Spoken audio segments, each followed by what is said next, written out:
Tidak ada pertengkaran, tidak ada tanda apapun. Tapi pagi itu, ibu mertuaku tiba-tiba melempar koperku keluar rumah dan mengusirku seperti orang asing yang tidak pernah berarti. Aku pergi tanpa membantah, tanpa menjelaskan apapun. Mereka pikir aku tidak berguna. Sampai beberapa minggu kemudian, sebuah fakta terungkap dan semuanya berubah. Tapi saat itu terjadi, aku sudah benar-benar menghilang dari hidup mereka. Sebelum lanjut, saya mau mengucapkan terima kasih karena support kecil dari kamu sangat berarti buat channel ini. Klik subscribe dan aktifkan notifikasi. Ngomong-ngomong, kamu lagi nonton dari kota mana? Pagi itu terasa biasa saja, sampai suara keras benda jatuh memecah keheningan. Aku menoleh dan melihat koperku sudah tergeletak di halaman depan. Terbuka sedikit, isinya berantakan. Dan di depan pintu berdiri ibu mertuaku, Bu Marleni, dengan wajah yang tidak pernah kulihat sebelumnya. Dingin dan penuh amarah. Ambil barangmu dan pergi dari rumah ini sekarang juga, katanya tanpa ragu. Aku terpaku, tidak mengerti apa yang sebenarnya terjadi. Bu, ada apa? Saya salah apa? Tanyaku pelan, tapi ia langsung memotong. Kamu itu tidak pernah membawa manfaat untuk keluarga ini, hanya numpang hidup dari anak saya. Makan, tidur, tidak ada hasil. Ucapnya tajam. Dadaku seperti ditusuk, karena setiap hari aku justru bekerja diam-diam mengurus usaha kecil yang selama ini kami bangun bersama suamiku Arvin. Tapi aku tidak pernah merasa perlu menjelaskan itu pada siapapun. Kalau saya memang tidak diinginkan, saya akan pergi, jawabku lirih. Arvin yang berdiri di belakang ibunya hanya diam, tidak membelaku, bahkan tidak menatapku. Itu yang paling menyakitkan. Aku mengambil koperku, merapikan sedikit isinya, lalu berjalan keluar tanpa menoleh lagi. Di amban pintu aku sempat berhenti sejenak, berharap ada yang memanggilku kembali, tapi tidak ada suara apapun, hanya pintu yang tertutup perlahan di belakangku. Dan saat itu aku sadar, aku benar-benar sendirian, tanpa rumah, tanpa penjelasan, dan tanpa seseorang yang memilih untuk bertahan bersamaku. Langkah kakiku terasa berat saat keluar dari gerbang rumah itu. Bukan karena koper yang kutarik, tapi karena perasaan yang seperti tertinggal di dalam sana. Aku berjalan tanpa tujuan jelas, hanya mengikuti arah jalan sampai akhirnya berhenti di pinggir jalan yang ramai. Suara kendaraan lalu lalang seperti tidak ada hubungannya dengan apa yang sedang kurasakan. Aku duduk di bangku halte, memandang kosong ke depan, mencoba mencerna apa yang baru saja terjadi. Jadi begini akhirnya, gumamku pelan. Tanganku gemetar saat meraih ponsel. Ada satu nama yang terus muncul di pikiranku. Arvin, suamiku. Aku membuka layar, menatap kontaknya lama, berharap ada pesan masuk darinya. Tapi tidak ada, tidak satupun. Aku mencoba menelpon. Dering pertama terasa lama, dering kedua membuat dadaku semakin sesak. Sampai akhirnya panggilan itu ditolak. Bukan tidak terangkat, tapi ditolak. Aku menutup mata sejenak, menahan sesuatu yang hampir tumpah. Baiklah, kalau memang begitu, kataku pelan pada diriku sendiri. Aku membuka pesan lama kami, membaca percakapan yang dulu terasa hangat, sekarang seperti asing. Aku mengetik sesuatu, lalu menghapusnya. Mengetik lagi, lalu menghapus lagi. Sampai akhirnya aku hanya menulis, aku pergi, jaga dirimu, dan menekan kirim. Tidak ada balasan. Aku menarik napas panjang, mencoba berdiri, memaksakan diri untuk bergerak. Karena jika aku terus diam di tempat itu, aku tahu aku akan runtuh. Aku mulai mencari tempat untuk berteduh sementara, mengingat ada satu teman lama yang mungkin bisa membantuku. Meski aku tidak yakin apakah aku masih pantas meminta bantuan. Tapi satu hal yang pasti, aku tidak akan kembali ke rumah itu. Tidak setelah apa yang terjadi. Tidak setelah aku diperlakukan seperti seseorang yang tidak pernah berarti sama sekali.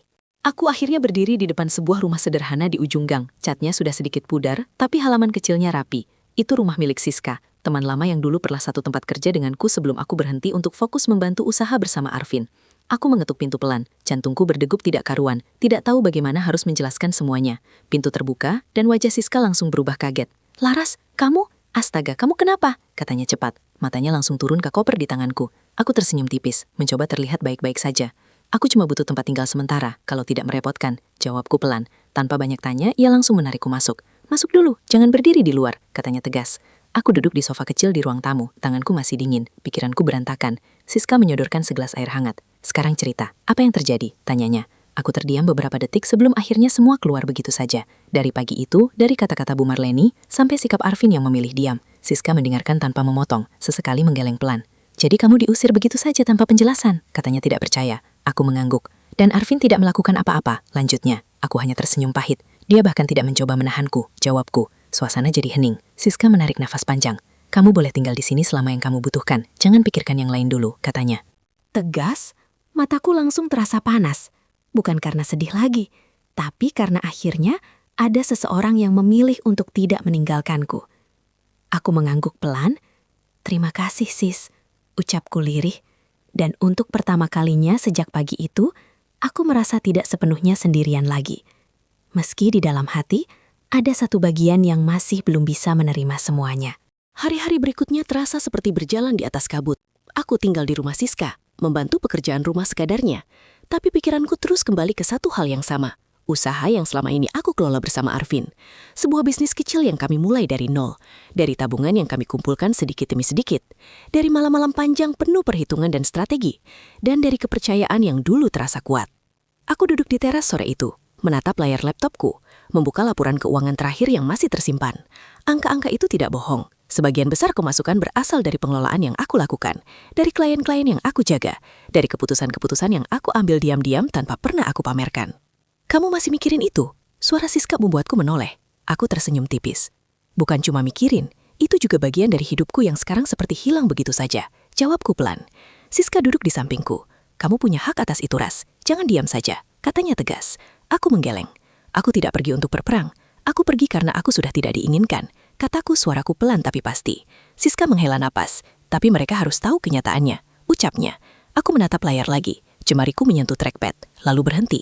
Ada banyak hal yang bisa aku lakukan. Membuka akses, menghentikan sistem, bahkan menarik semua yang menjadi bagianku. Tapi aku tidak melakukannya. Tidak semua hal harus dibalas, kataku pelan. Siska menatapku. Lama, seolah tidak setuju tapi juga tidak ingin memaksaku. Senja mulai turun.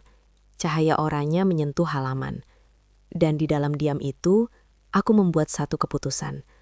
Aku akan mulai lagi dari awal. Tanpa mereka, tanpa rumah itu, dan tanpa harus membuktikan apapun pada orang yang bahkan tidak pernah mencoba memahami siapa aku sebenarnya. Beberapa minggu berlalu tanpa kabar apapun dari rumah itu. Tidak ada pesan, tidak ada panggilan, seolah keberadaanku memang sudah dihapus begitu saja. Aku mulai membangun rutinitas baru di rumah Siska. Bangun pagi, membantu pekerjaan rumah, lalu kembali membuka laptop. Mencoba merancang ulang usaha yang dulu aku jalankan bersama Arvin, hanya saja kali ini sendirian. Aku menghubungi beberapa klien lama secara perlahan, tanpa banyak penjelasan, hanya mengatakan bahwa aku sekarang mengelola semuanya sendiri. Sebagian dari mereka langsung merespons dengan hangat. "Kami lebih nyaman kerjasama dengan kamu dari dulu, Laras," kata salah satu klien melalui panggilan. Aku tersenyum kecil, ada rasa lega yang tidak bisa dijelaskan. Sore itu aku sedang menyusun proposal baru ketika ponselku bergetar. Nama yang muncul membuat tanganku langsung berhenti bergerak. Arvin. Aku menatap layar cukup lama sebelum akhirnya mengangkat. "Halo?" Suaraku terdengar lebih tenang dari yang aku rasakan. Di seberang terdengar napas yang sedikit berat. "Laras, kamu di mana?" tanyanya. Nada suaranya berbeda, tidak seperti terakhir kali kami berbicara. Aku diam sejenak. "Kenapa sekarang kamu bertanya?" jawabku pelan. Ada jeda panjang sebelum ia berkata, "Usaha kita, kenapa tiba-tiba beberapa klien berhenti dan sistemnya berubah?" Pertanyaan itu membuatku menarik napas dalam. "Bukan usaha kita lagi, Vin," kataku tegas. Suasana langsung sunyi. "Apa maksud kamu?" Suaranya mulai terdengar tidak tenang. Menatap ke depan, mencoba tetap stabil. "Maksudku, aku hanya mengambil kembali apa yang memang selama ini aku kelola," jawabku. Tidak ada teriakan, tidak ada emosi berlebihan. Hanya kejujuran yang selama ini tidak pernah aku ucapkan. Dan untuk pertama kalinya, aku bisa merasakan sesuatu yang berbeda. Bukan sakit, tapi kekuatan yang pelan-pelan kembali. Di sisi lain, rumah yang dulu kutinggali mulai terasa berbeda sejak kepergianku. Bukan karena suasananya lebih tenang, tapi justru karena ada sesuatu yang perlahan tidak berjalan seperti biasanya. Bu Marleni mulai menyadari bahwa pemasukan rumah tangga mereka tidak lagi stabil. Beberapa tagihan datang lebih cepat dari dugaan, sementara uang yang masuk tidak sebanyak sebelumnya. Ia duduk di ruang tamu sambil menghitung ulang pengeluaran. Wajahnya terlihat tegang. "Arvin, kenapa bulan ini uangnya kurang?" tanyanya dengan nada yang mulai gelisah. Arvin yang duduk di kursi seberang hanya diam beberapa detik sebelum menjawab. "Beberapa klien berhenti, Bu," katanya pelan. Bu Marleni langsung mengerutkan kening. "Berhenti? Kenapa bisa berhenti? Bukannya usaha kalian itu sudah jalan?" tanyanya lagi. Arvin mengusap wajahnya, terlihat lelah. "Karena yang selama ini pegang mereka, Laras," jawabnya akhirnya. Kalimat itu membuat suasana langsung hening. Bu Marleni menatap anaknya dengan ekspresi yang sulit diartikan. "Maksud kamu apa?" tanyanya pelan. Arvin menarik napas panjang. "Selama ini Laras yang urus hampir semuanya, dari klien sampai sistem. Aku cuma menjalankan bagian luar saja," katanya jujur. Bu Marleni terdiam, seolah mencoba mengingat kembali semua yang pernah ia katakan padaku. Semua tuduhan bahwa aku tidak berguna, tidak memberi apa-apa. "Jadi, selama ini dia yang bantu semua ini?" Suaranya melemah. Arvin hanya mengangguk. Tidak ada pembelaan, tidak ada alasan. Hanya fakta. Yang akhirnya keluar, di sudut ruangan, suasana terasa berat. Bukan karena kehilangan seseorang, tapi karena baru menyadari bahwa orang yang mereka anggap tidak berharga justru adalah salah satu fondasi dari kehidupan yang selama ini mereka nikmati tanpa pernah mereka sadari. Hari itu menjadi titik yang tidak bisa lagi dihindari ketika sebuah surat resmi datang ke rumah. Amplop putih dengan logo notaris di pojoknya membuat Bu Marleni langsung merasa tidak tenang. Ia memanggil Arvin dengan suara sedikit bergetar. "Arvin, ini surat apa?" tanyanya sambil menyerahkan amplop itu. Arvin membukanya perlahan, membaca isinya, dan wajahnya langsung berubah pucat. "Ini soal kepemilikan rumah," katanya pelan. Bu Marleni langsung mendekat. "Memangnya kenapa dengan rumah ini?" tanyanya cepat. Arvin menelan ludah sebelum menjawab. "Rumah ini atas nama aku dan Laras, Bu, dan pembeliannya menggunakan dana usaha yang sebagian besar dikelola oleh Laras," katanya jujur. Kalimat itu seperti menghantam keras. Bu Marleni mundur selangkah, duduk perlahan di kursi, matanya kosong. "Tidak mungkin. Selama ini kamu bilang ini hasil kerja kerasmu." Suaranya melemah. Arvin menunduk. "Aku tidak pernah bilang sendiri, Bu. Tapi aku juga tidak pernah meluruskan," jawabnya pelan. Suasana langsung terasa berat. Bu Marleni memegang kepalanya, mengingat kembali pagi ketika ia melempar koperku keluar. Kata-kata yang ia ucapkan tanpa ragu, tanpa mencari tahu kebenarannya. "Jadi, orang yang aku usir itu," ia tidak melanjutkan kalimatnya, tapi Arvin menjawab dengan suara yang hampir tidak terdengar. "Orang yang ikut membangun semua ini." Hening panjang memenuhi ruangan. Tidak ada yang berani berkata apapun lagi, karena semua sudah terlalu jelas. Bukan hanya soal rumah, tapi tentang kesalahan yang tidak bisa diputar kembali. Dan untuk pertama kalinya, Bu Marleni merasakan sesuatu yang tidak pernah ia bayangkan sebelumnya. Penyesalan yang datang terlambat, ketika orang yang seharusnya dihargai justru sudah pergi tanpa pernah menoleh lagi.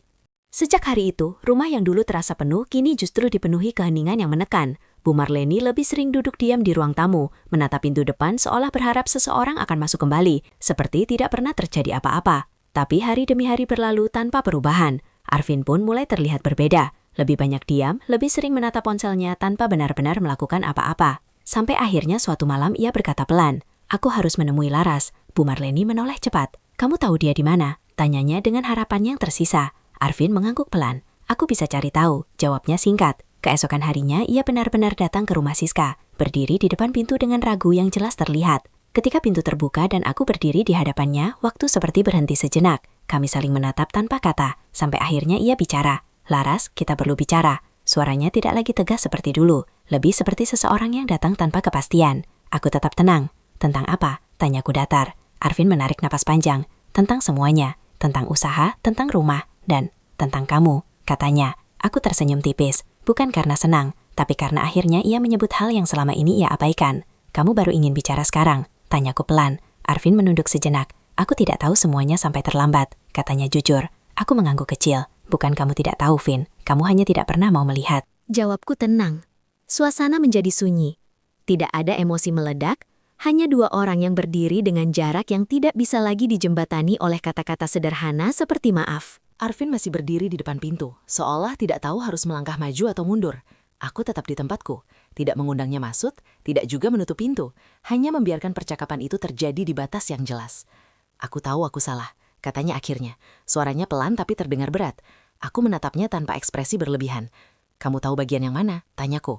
Arvin terdiam beberapa detik sebelum menjawab. "Aku tidak melindungi kamu. Aku membiarkan semuanya terjadi," katanya jujur. Aku mengangguk kecil. "Dan sekarang?" tanyaku lagi. Ia menarik napas panjang. "Aku ingin memperbaiki semuanya. Aku ingin kamu kembali," ucapnya. Kalimat itu menggantung di udara, tapi tidak lagi punya makna yang sama seperti dulu. Aku tersenyum tipis. "Kembali kemana, Vin?" tanyaku pelan. Arvin terlihat bingung. "Ke rumah kita," jawabnya cepat. Aku menggeleng perlahan. "Rumah itu bukan lagi tempatku sejak hari aku diusir tanpa alasan yang layak," kataku tenang. Arvin terlihat ingin membantah, tapi tidak ada kata yang keluar. Aku melanjutkan. "Kamu tidak kehilangan aku hari ini. Kamu kehilangan aku sejak kamu memilih diam waktu aku butuh kamu," ucapku. Suasana menjadi semakin hening. Hanya suara angin sore yang lewat di antara kami. Arvin menunduk. Kedua tangannya mengepal pelan. "Aku tidak minta semuanya kembali seperti dulu," katanya lirih. "Aku cuma minta kesempatan," lanjutnya. Aku menatapnya sejenak, mencoba mencari sisa dari seseorang yang dulu aku kenal. Tapi yang kulihat sekarang hanyalah seseorang yang datang terlambat. "Beberapa hal tidak bisa diulang, Vin," jawabku pelan. Dan untuk pertama kalinya, aku benar-benar yakin dengan keputusan yang sudah aku ambil. Setelah percakapan itu, tidak ada lagi yang perlu dijelaskan. Arvin berdiri beberapa detik lebih lama sebelum akhirnya mengangguk pelan, seolah menerima sesuatu yang sebenarnya sudah ia pahami sejak awal. Aku mengerti, katanya lirih, lalu berbalik dan berjalan pergi tanpa menoleh lagi. Aku menutup pintu perlahan. Bukan dengan perasaan marah atau sedih yang meledak, tapi dengan ketenangan yang justru terasa asing. Aku duduk di kursi dekat jendela, menatap keluar. Langit sore terlihat tenang, tidak seperti hari ketika aku pergi dari rumah itu. Sista keluar dari dapur, menatapku sebentar sebelum bertanya. Selesai? Aku mengangguk kecil. Selesai? Jawabku singkat.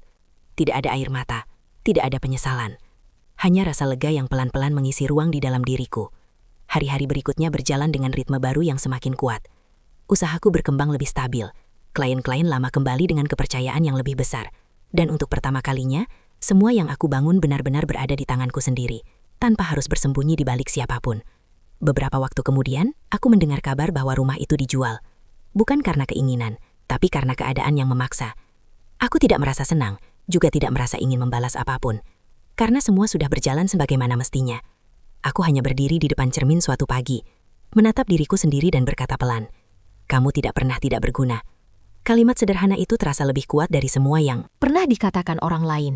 Dan disitulah aku benar-benar memahami satu hal, bahwa terkadang kehilangan bukan tentang ditinggalkan, tapi tentang menemukan kembali siapa diri kita sebenarnya, setelah semuanya pergi.